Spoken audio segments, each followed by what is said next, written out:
Hello everyone, my name is One Who Gets Bread, and today I wanted to go over some Grand Underground basics for Pokemon Brilliant Diamond and Shining Pearl. Now, if you're an old fan to the Pokemon series, you'll remember in Sinnoh, there's this big old area that you could access that's underneath the whole region called the Underground. Well, in Pokemon BDSP, they reinvented the Grand Underground and turned it into this place where you could even encounter Pokemon, even ones that aren't even found in the Sinnoh decks. And they have some returning features such as the secret bases as well as the digging and mining. But today we're actually going to go over the basics of how to even access the underground. So earlier on the game, maybe after the first or second, right before the second gym badge, in Eterna City, you're going to want to speak to this expert on the underground. It will be an old man whose house is right next to the Pokemon Center, which I'll show right now. And he'll be right outside here, and you'll want to talk to him.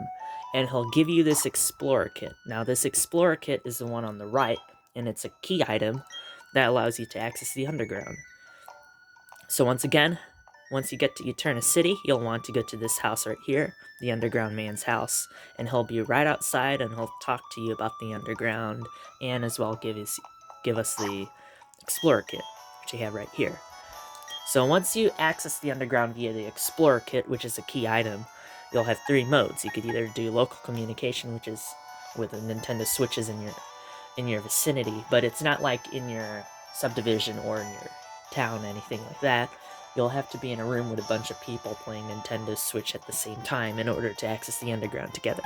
On internet, this is more of a global scale where you can meet trainers and players from different areas of the world, like from Japan, from the US, and different countries and such.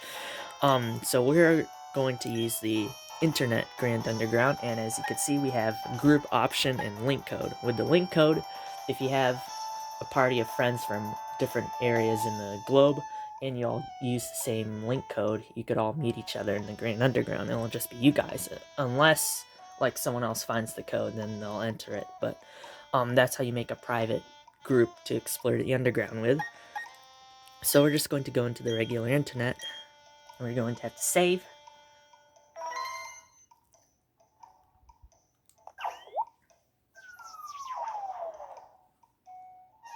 Once you're down in the underground, there's a bunch of things you'll notice.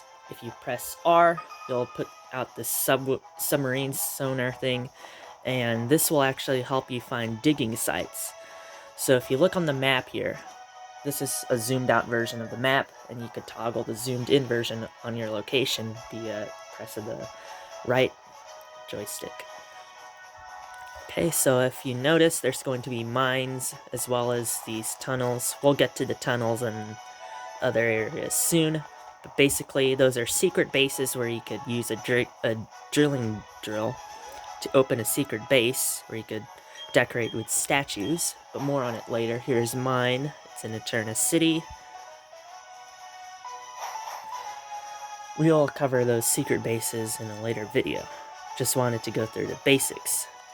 Alright, so as you can see, there's a meter right below the map, and that meter is a mini game where you could find Diglett and Dugtrio in the underground. If you collect their sparkles, you'll see if I could find one very quickly. It looks like there's none here.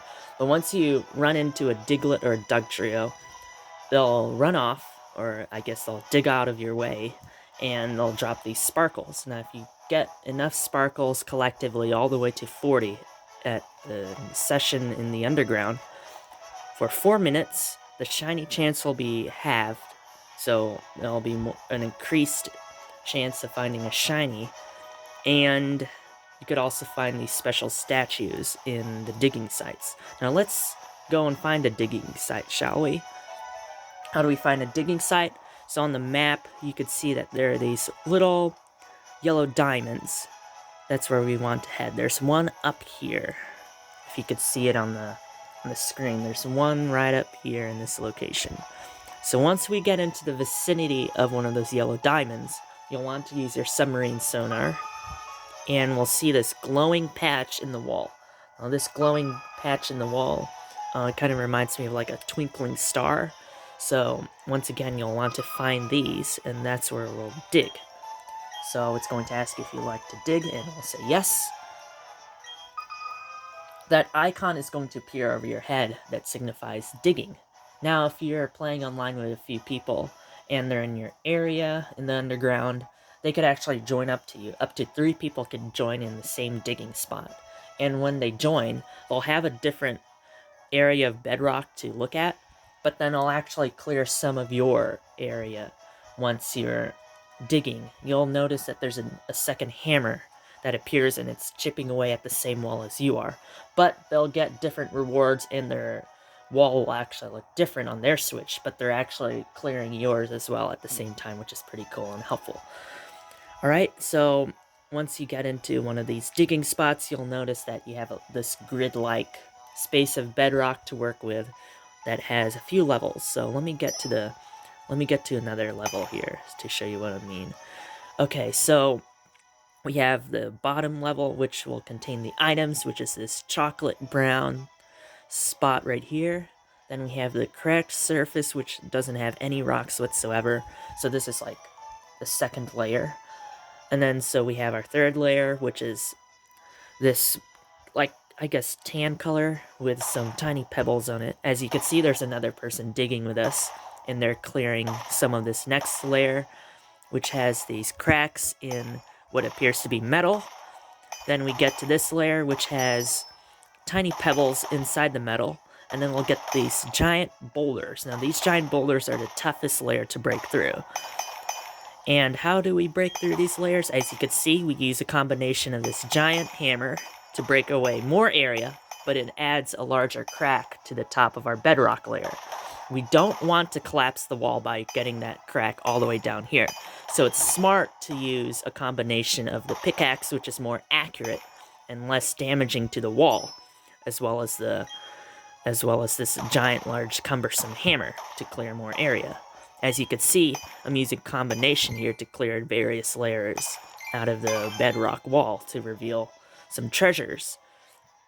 One other thing to be worried about is hitting these metal pieces that are just lying around in the underground in the walls. And what happens if you hit them? Well, as you can see, if I switch hammers, it doesn't do anything. It focuses all the pressure and power in that one spot. And you don't want to hit these because they'll waste your crack up here in the underground wall, and that'll just increase, and then there's more of a chance of it collapsing. As you can see, if I keep hitting it, all it does is increase that crack that we don't want to increase. Anyway, let's keep hammering around for more treasures, and I'll explain a few of them as we go on. We found 2 things. I think there's 3 things in this wall, so I just want to kind of skip around with our big hammer a bit. This is what I kind of do. I like to skip around in like a pattern with the big hammer, stop using it, and then I'll switch using R, again the R button, to the pickaxe, and just clear the tinier areas up. If we hit metal, we could just move away from it. Just don't keep spamming it in the same spot. That's what you do not want to do. Very delicately. Think of your, like on an archaeological dig. Looks like this is our third item. We're going to use the pickaxe, and everything was dug up. Alright, so these are our items that we found in this dig. We found a blue sphere, a red sphere, as well as a stone box. Now this is a fighting stone box, so that means we'll get the statue of a fighting type Pokemon. It looks like we got him a champ. Now, on the treasures that we just found, the spheres can be traded with these hikers that are somewhere scattered around the underground. You'll find them eventually as you're running around, and you could trade them in for pedestals to put your statues on, as well as some spheres. Again, the spheres are traded for the pedestals as well as some TMs. This is how you get some of the TMs again, because TMs are non-reusable in this generation, and they wanted to keep it as close to the originals as possible. So they switched the TMs to being non-reusable. So again, we have a digging wall. As you could see, we had those white sparkles this time when we were looking into the wall. That meant that, oh, this is a location that someone else in the internet is digging at. would you like to join in and use the same digging spot as them? Now, as you're digging, you'll notice on their Nintendo Switch, if we knew this person there with us and then we are filming their Nintendo Switch, you'll actually see 2 hammers again because there's another person joining in on the dig. And so they'll see my hammer like in this corner on their wall, and I'm clearing away stuff as well.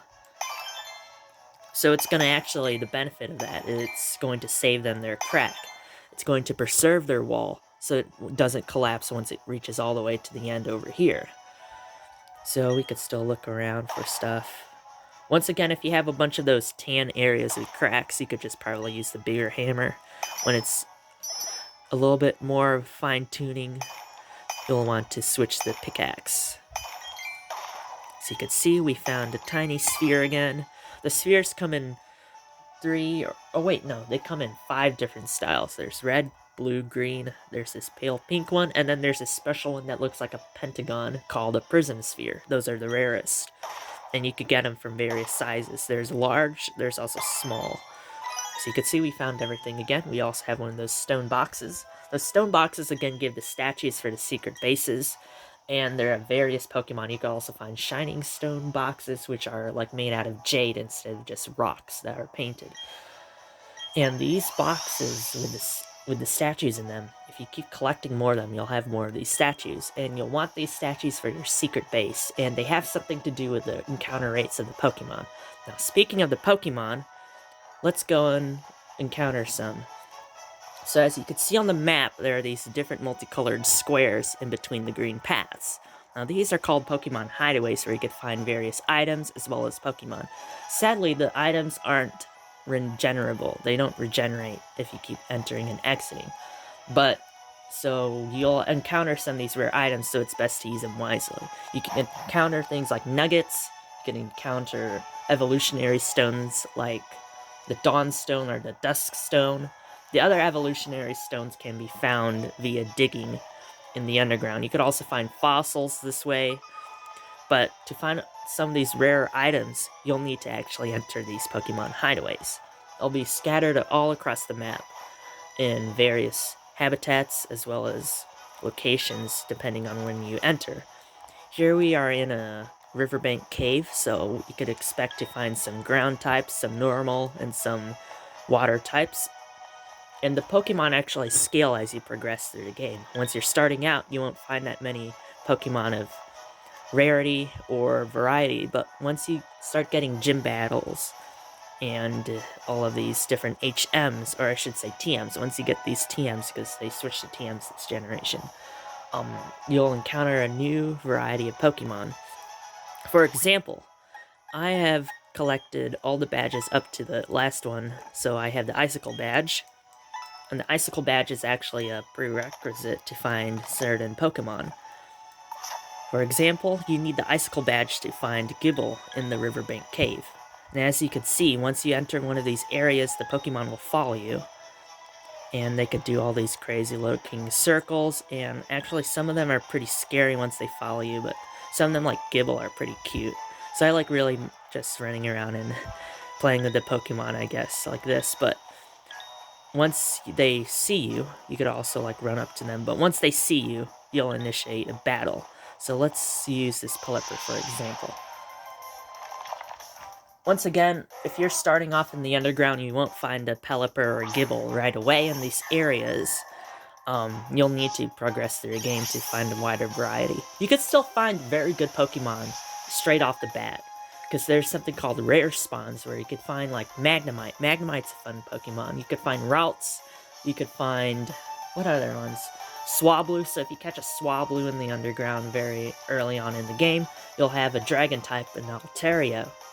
Around middle range of the game, I think that's when mine evolved finally. In certain areas, you could also surf around, but if you're starting in the underground, you won't notice any Pokemon in there. You can't fish in the underground, which is kind of weird. But you can surf, and then you could encounter Pokemon on the water surface, but that's later on when you get more badges. So you can see it's just a standard battle, you know. Bring a Pokemon with a sleep move or a paralysis move to help catching. Once you get to the point in the game with Quick Balls, you'll want to stock up on them. You'll also want Ultra Balls and maybe some Timer Balls. You have a Master Ball here, but I'm going to save it. I'm not going to throw the Master Ball at the Pelipper. We also have Timer Balls as well, which will help. One thing that's interesting about the Pokemon in the Underground is that they have egg moves. Now, egg moves are usually only found via breeding, but as you can see, here's an example of a Garchomp that I caught here in the Underground as a Gible. It has the egg move of Twister. Now, normally, you would have to breed with a different Pokemon in its egg group to get these egg moves, but here in the Underground, you can encounter Pokemon with egg moves straight off the bat. You don't have to do any breeding. So I thought that was very interesting once I found some egg moves, and it's gonna increase the chances of finding something rare, a rare move. You're already finding rare Pokemon down here, and just adding another level of rarity. Okay, as you can see, we have Hoot Hoot and Gible and Lickitung. Let's reset the area. You can reset a Pokemon hideaway by exiting and re-entering. You could find a newer set of Pokemon this way. And each of these habitats will only have like 5 to like maybe 9 Pokemon at any given time. So to find the rarer ones, it's just a matter of resetting the area by going back and forth. As you can see, we have a Gastrodon. Actually, Gastrodon could be caught very rarely on in the game. So this area, once you get the Grand Underground, the Riverbank Cavern is a very good spot to start, looking for Pokemon. You could catch one of these Gastrodon once you get into the Underground, actually.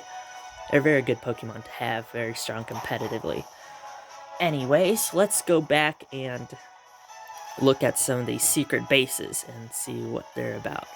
Okay, so once again, you create a secret base by choosing a spot in the Underground in one of the walls and using a Digger Drill. A Digger Drill isn't a key item. You'll have to buy some more from the hikers in exchange for some of the spheres. And so let's enter our own secret base first. As you could see, once the screen isn't black, as you can see, there's a bunch of Pokemon statues in here, and these actually help increase the capabilities and the chances of that type appearing in the Underground Pokemon hideaways. So you can see, let's see the statue effect. It will slightly raise the appearance of Ice-type Pokemon, as we do have all these Ice-type statues in here. How do we place a statue? You want to go to this little orb. You're just going to hit the option, place a statue. As you can see, once you start digging in the Underground, you'll have a variety of Pokemon statues to choose from. The ones that have... let me find an example. Okay, so when you go into your statues, you'll notice that there are some that have these green boxes. Now, these are the special statues that can only be found in shining stone boxes. These ones will increase the chance exponentially, even more so than the regular statues. So we'll just place the Frostlass in order to get a boosted Ice-type Pokemon effect in our hideaways. And we could also just have a mix of statues, I guess. Like, you could even place some that aren't even of the same type. Like, let's place this Kricketot and the Peony, which aren't even Ice types, and it won't do anything to the effect unless there's a more percentage of that Pokemon. So let's check our effect now. So now we have more of a chance to increase the rate of Ice-type Pokemon in the hideaways. So that's the secret base. You could also put the statues on pedestals if you like, and again, you get the pedestals by talking to the hikers and trading the spheres with them. As you can see, our meter's filled up, so now if we want digging, or if we went into some of the hideaways, we'll have an increased chance to find shining Pokemon, or find those boxes with those jade statues that will really increase our chances of finding that specific type. Here's another person's secret base, and hopefully they have statues up so I can show this next thing. Yep, they do. Alright, so once again, there's some pedestal use by this person. Very nice. And we have a bunch of these jade statues that really help the chance of a certain type of Pokemon increasing its appearance in these hideaways. So let's see the statue effect. And this one is fire type, so with this active, you'll find more fire type Pokemon in the respective areas where you can find them. Usually you'll get the largest variety of Pokemon after you get the national dex. That's when things from Hoenn and Johto and Kanto start flocking to your area. You could even find the starters of those regions in the Grand Underground if you're lucky enough. I've seen a bunch of videos, people going on just looking for all the starters, and then they're trading them all off and stuff like that. So you could do a lot of fun things in the Underground. It's also perfect for training up your Pokemon and catching a little bit more powerful Pokemon to help with the game progression. So there's a lot of uses you could put on the Underground. And so now, if we turn the statue effect on of another person's secret base, we'll also get this slightly increased chance to find fire types. Before we close, I want to go and talk about, again, the digging sites. Let's try and find one of these shining boxes to use an example. Again, we have 3 confirmed, and my strategy I like to do is use the big hammer, make a little of a pattern or a line all around the digging site. Make sure you hammer a lot in those big old rocks. Those will obscure your chances of finding something greatly. So let's clear them so we have the best chance of finding something interesting. I'm going to use the pickaxe and just clear these tan squares. We got a giant sphere. Looks like a box is on this side, so I'll be careful to not break too much of the wall. Just going to use the fine tuning and the accuracy of the pickaxe to clear this safely. There we go. And for our last item, where do you think it is? I'm just going to pick this location. It looks like we're going to break the wall. Alright, so we found 2 out of the 3, but we did find one of those shining stone boxes I was talking about earlier. We also got a blue sphere. Here's a gorgeous stone box, and this could only be found when that 40 out of 40 is completed on that meter for the Dugtrio game. And it looks like we got a shining Maul statue. So this Maul statue is a steel fairy type, and it will increase the chances of finding steel as well as fairy. So you could put this in a secret base that's meant to attract steel Pokemon, or one that's meant to attract fairy. And it will have an increased chance because it has those diamond sparkly things next to its name. That's how you know. And it's also made out of jade, which is pretty cool.